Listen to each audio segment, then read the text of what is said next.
Imaginez un instant vivre dans une pauvreté totale. L'objectif absolu, le grand rêve d'une vie, c'est de bâtir un empire technologique. Mais la réalité immédiate, c'est qu'il n'y a même pas de quoi s'acheter un ordinateur. Ouais, le genre de situation où ça semble juste impossible sur le papier. C'est clair. Alors du coup, quelle est la marche à suivre ? Eh bien, selon la méthode qu'on va explorer aujourd'hui, la stratégie, ça pourrait consister à devenir mécanicien. Un métier physiquement destructeur qu'on déteste, à passer 10 heures par jour dans le cambouis. Et ça, c'est vraiment le cœur de notre sujet d'aujourd'hui. Ce détour d'une violence inouïe, c'est ce que l'auteur appelle un sacrifice stratégique. Exactement. Je suis ravie de lancer cette analyse en profondeur d'un livre fascinant.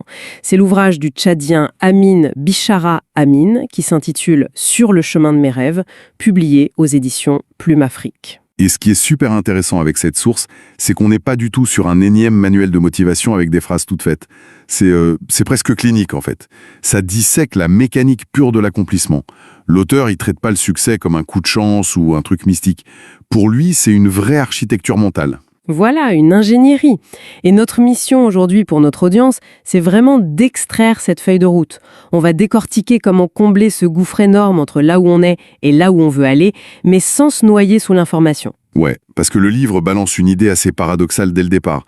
Il dit en gros que celui qui réussit est très souvent celui qui a le plus souffert. Mais attention, pas une souffrance gratuite. Une souffrance qui est canalisée, transformée en carburant. C'est ça.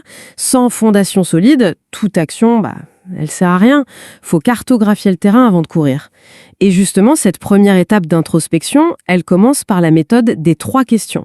Tout à fait. Que veux-tu être ? Que veux-tu faire ? Et quelle valeur veux-tu incarner ? Bon, dit comme ça a l'air super classique, tu vois, le truc de développement personnel habituel. Ouais, on a l'impression d'avoir déjà entendu ça 100 fois. Sauf que, il couple direct un outil de diagnostic beaucoup plus agressif. C'est la fameuse règle des 7 pourquoi. Ah, ça c'est redoutable. C'est vraiment le filtre psychologique ultime. En fait, quand on se fixe un objectif, on doit se demander pourquoi on le veut. Et ensuite, on applique ce pourquoi à la réponse qu'on vient de donner. Et ça, 7 fois de suite. 7 fois. C'est énorme. Mais ça a du sens, parce que nos premiers désirs, ils sont hyper pollués par la société, les parents, le besoin de reconnaissance sociale. Exactement. Si quelqu'un dit « je veux être avocat », bon, premier pourquoi ? La personne répond « pour défendre les justices ». Deuxième pourquoi ? Parce que le système est injuste. Et ainsi de suite. Mais arrivé au 4e ou 5e pourquoi, il n'y a plus de rationalisation possible. Les masques tombent. Voilà. Si la vraie réponse à la fin, c'est juste pour que mes parents soient fiers de moi, le livre est catégorique là-dessus, cet objectif ne survivra pas à une vraie crise. Le moteur vient de l'extérieur, pas de l'intérieur. Et si le moteur lâche, on abandonne. C'est pour ça que la source propose aussi d'autres outils très visuels, comme la roue de la vie. Je trouve ça génial. Il y a 8 à 10 domaines de vie et on doit s'auto-évaluer de 0 à 10. De façon brutale, sans se mentir. Ouais, il n'y a pas de place pour l'ego là-dedans. Et il rajoute aussi la méthode QQO-QCP. Qui, quoi, où, quand, comment, pourquoi. Ce qui est dingue, c'est que c'est un outil qu'on utilise dans l'industrie normalement pour résoudre des problèmes techniques. C'est ça. Et là, c'est appliqué à soi-même. C'est une démarche ultra froide, clinique. Et toute cette froideur analytique, ça nous amène au concept des 8 cadrans de l'épanouissement. Ah oui, les cadrans. En gros, c'est une matrice qui croise ce qu'on est aujourd'hui, nos passions, notre potentiel inexploité, et surtout les obstacles précis qui nous freinent. L'idée, c'est que c'est en regardant ce fossé entre le potentiel et la réalité qu'on trouve l'action chirurgicale à mener. Moi, la façon dont je le visualise, c'est complètement comme un GPS. T'as beau avoir le GPS le plus cher et le plus puissant du monde, si tu rentres pas de destination précise, l'écran reste noir, il sert à rien. Les cadrans et le QQQCP, c'est le logiciel. Ouais, c'est le calcul de l'itinéraire. Exactement. Mais les 7 pourquoi, c'est le carburant dans la voiture. Parce que sans un vrai pourquoi viscéral, dès qu'il y aura des bouchons ou une déviation, on va juste faire demi-tour et rentrer chez soi. C'est une super métaphore. Et justement, sur la route, il y a toujours des déviations. Ce qui nous ramène à l'histoire de Robert, qui illustre parfaitement cet ardu sacrifice stratégique. L'histoire de Robert, elle m'a scotché. C'est vraiment le crash test de cette théorie. Le mec, il vient d'un milieu super pauvre. Mais son GPS interne lui dit « Je veux être entrepreneur dans la tech ». L'obstacle, c'est le manque total d'argent. Donc, qu'est-ce qu'il fait ? Il devient mécanicien. Un boulot qu'il déteste en plus. Totalement. Mais il l'accepte pendant 2 ans. Et le livre s'attarde même pas tant que ça sur la souffrance de ce métier, mais plutôt sur sa rigueur budgétaire. Ouais, la répartition de ses ressources, c'est militaire. Robert, il prend son salaire et il le coupe en 3. 50% pour aider sa famille à survivre, 30% pour sa formation et 20% pour l'épargne. Mais comment on fait ça? Travailler dans un garage de 7h à 17h, c'est physiquement épuisant. Comment tu trouves la force le soir d'aller apprendre à coder sur des tutoriels YouTube? C'est là que le pourquoi intervient. Sa douleur de la journée, elle avait un sens. Le garage, c'était pas une prison, c'était la banque qui finançait son empire. Et d'un point de vue organisationnel, l'auteur explique ça hyper bien avec la matrice d'Eisenhower, la distinction entre l'urgent et l'important. C'est fondamental, ouais. Nourrir sa famille, c'était le quotidien urgent.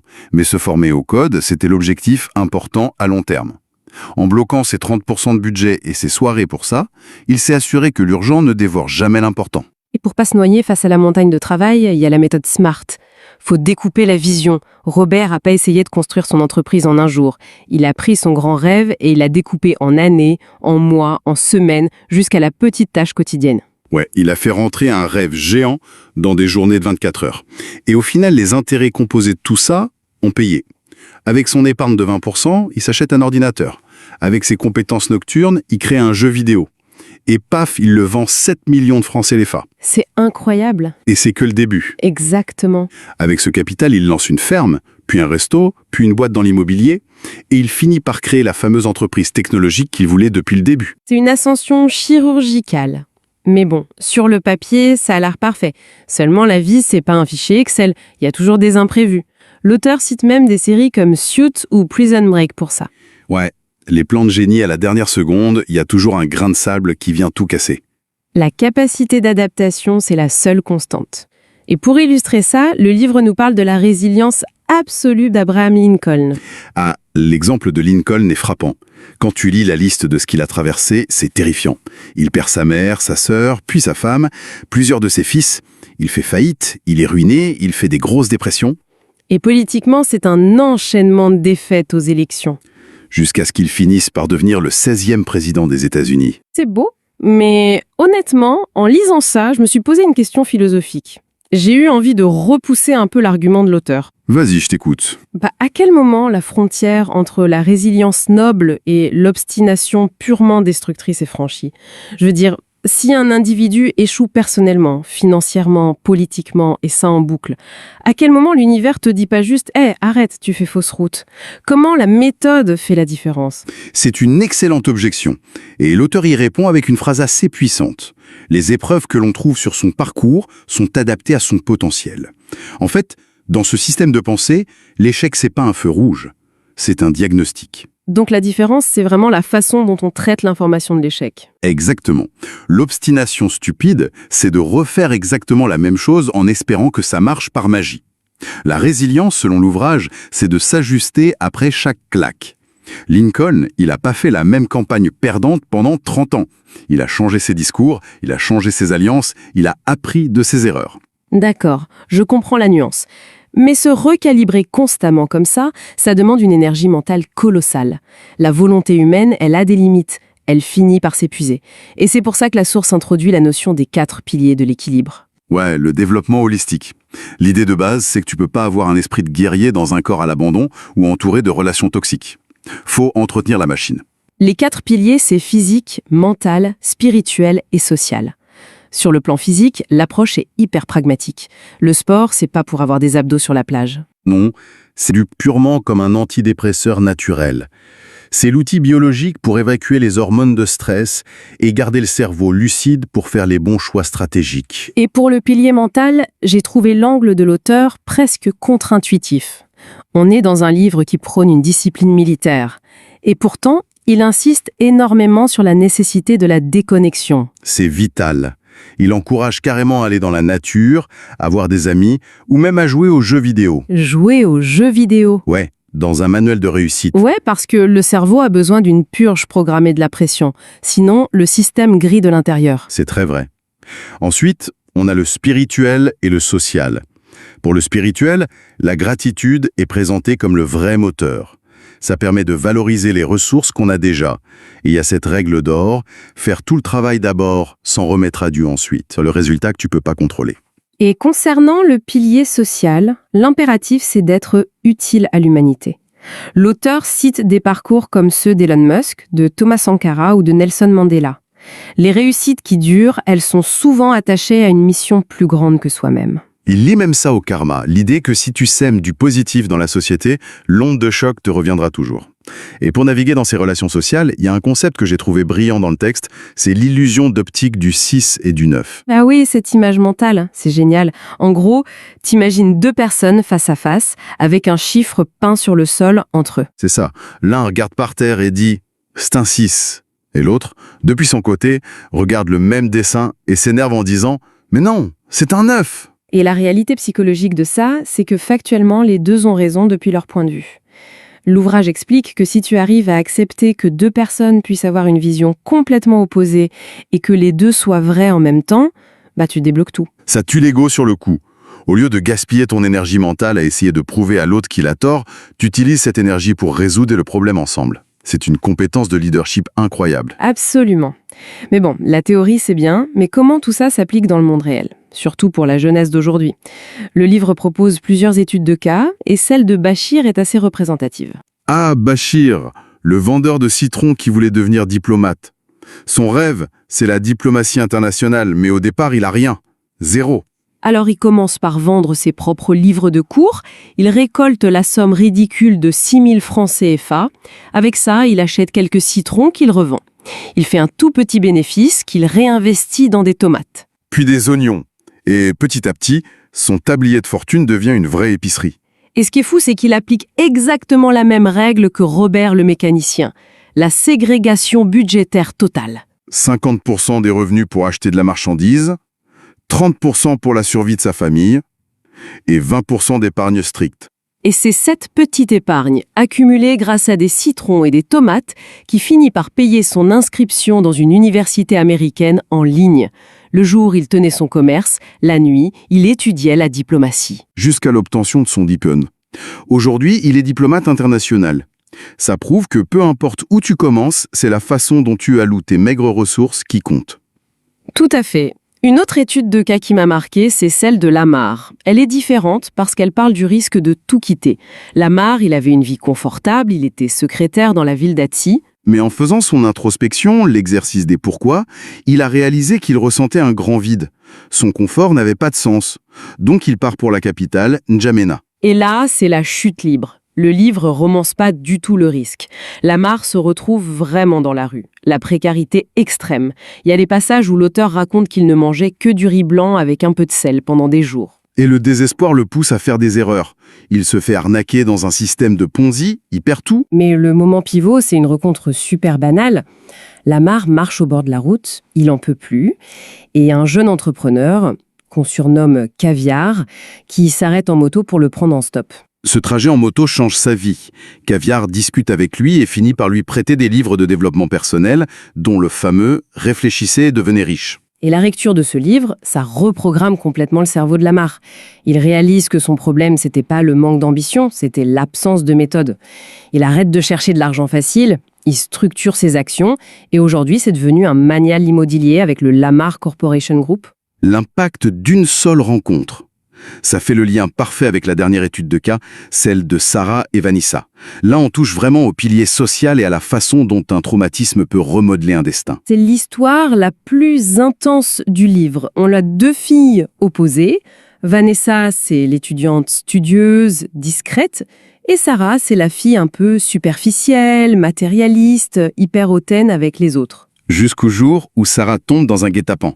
Son ex-petite amie organise son enlèvement en pleine rue. Et c'est Vanessa, la fille discrète, qui assiste à la scène par hasard. Au lieu de fuir, elle prend son courage à deux mains, elle suit les ravisseurs, elle filme tout, elle prévient la police. Et grâce à elle, Sarah est sauvée in extremis.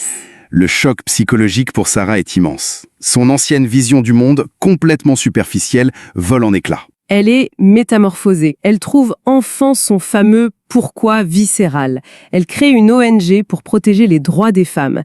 Et son engagement devient tellement puissant qu'elle finit par gagner le prix Nobel de la paix. Intelligence artificielle méditale, épilepsie Hervé. Ils ont carrément inventé un casque capable de prévenir les crises d'épilepsie. En fait, quand on regarde toutes ces histoires, il y a un schéma qui se dessine. C'est presque la théorie du chaos appliquée à la vie humaine. L'effet papillon. Ah ouais, les micro-décisions. Exactement. Vendre un vieux bouquin pour 6 000 francs, accepter d'être pris en stop sur une moto par un inconnu, avoir le courage de suivre une voiture pour sauver une camarade qu'on n'aime même pas spécialement, ce sont des micro-événements. Mais quand ils percutent un individu qui a fait le travail de cartographier son esprit, ça crée des ondes de choc monumentales. Ça peut changer le monde, littéralement. Du coup, si on fait la synthèse de tout ce qu'on a vu aujourd'hui dans cette source, la leçon est limpide. La réussite, c'est une ingénierie. Une mécanique de précision. Voilà. Ça commence par une introspection brutale, sans se mentir, pour virer les faux dévires. Ensuite, une planification ultra stricte, avec la matrice d'Eisenhower ou les objectifs SMART, pour rentabiliser la moindre ressource, même quand on parle de rien. Puis, une résilience à toute épreuve, façon Lincoln, qui voit l'échec comme un ajustement, pas comme une fin. Et sans oublier de protéger la machine humaine avec les 4 piliers, le sport, la déconnexion, la gratitude et l'aide aux autres. Et le truc fort, pour ceux qui découvrent tout ça, c'est que ce livre, il s'adresse pas juste aux futurs prix Nobel ou aux milliardaires de la tech. Ouais, la beauté du truc, c'est que c'est universel. Même si le but de quelqu'un, c'est juste de trouver un équilibre familial paisible ou d'être utile dans son quartier, le schéma fonctionne exactement pareil. C'est la même mécanique. Tout à fait. Et pour clore notre discussion d'aujourd'hui, il y a une réflexion presque philosophique qui découle du texte et qui mérite vraiment qu'on s'y arrête. Dis-moi. Si on suit la logique de l'auteur qui affirme que les grandes épreuves sont spécifiquement réservées au plus grand potentiel, ça renverse complètement notre façon de voir les problèmes.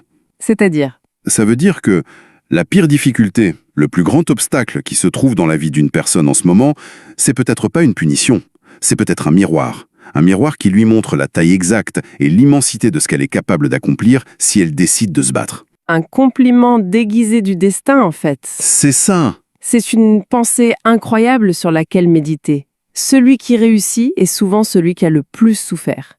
Mais maintenant, on sait pourquoi. La souffrance, c'est juste le plan de construction de notre potentiel. Eh bien, je crois qu'on a vraiment fait le tour de cette architecture mentale. Merci pour cet échange et j'espère que ces outils vous aideront à programmer votre propre GPS.